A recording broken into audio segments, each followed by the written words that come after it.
tandem battle all year. That's yeah, I'm going with incredible. PAWLAK. No one's beat him. I don't think he's ever going to lose this year. He might have 700 points plus by the end of the season. 75 miles an hour on the entry. Ryan KADO! Oh my goodness.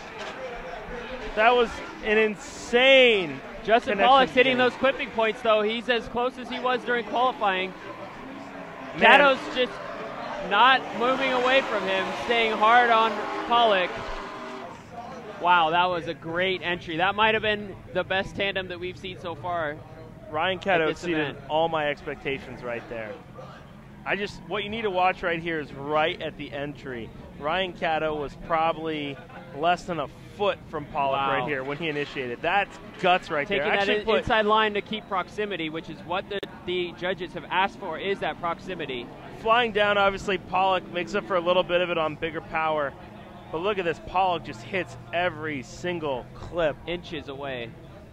It's great driving, staying focused for PAWLAK. But, I mean, KADO really held it together. I think PAWLAK's obviously got a little bit of an obvious advantage right here, but don't count KADO out. Definitely. One slip up from PAWLAK in this follow, and he could move on. Way. You know, again, last year at this track, Dai Yoshihara got knocked out in top 32 when he made a mistake following Kyle Mohan. We bring it up because it just goes to show that anything can and will happen in tandem, especially when you're following a driver that you're not so sure about, and it might have less power and a little bit slower entry speed.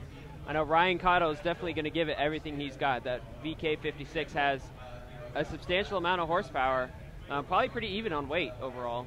Yeah, I mean, one of the big things I want to talk about with Justin PAWLAK is he's actually been great at qualifying for years. Even back with the Bergenholtz car, he could qualify really well.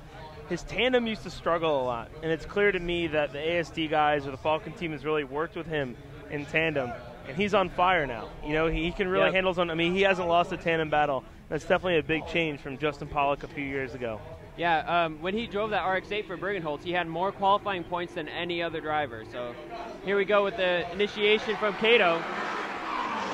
Not as dramatic on his lead, a little bit conservative, but PAWLAK, that's big and shallow. KADO throws a bumper off a cone. PAWLAK just not giving him an inch, staying within the door, right on Ryan KADO. Wow. Door-to-door action, and that is why Justin PAWLAK is leading the championship right now. I mean, that's exactly what the judges were talking about. I mean, Justin PAWLAK, pretty much any other driver watching, if you want to know how to win at this course, Justin PAWLAK just wrote the book. Just showed you. Yep. KADO was super strong in the initiation. PAWLAK also went shallow to kind of catch up with him there. You know, it takes a lot of confidence to follow KADO a driver tapping that the clip right there. And KADO almost nails this, comes in on this clip. He was a little wide, but swung into the clip. PAWLAK took it super short. They're pretty much wheel to wheel right there, and that's not a fun feeling, drifting wheel to wheel with somebody at all. Those cars are loud. So when you hear that car, that Mustang breathing on your door, you can't mistake it for anything else.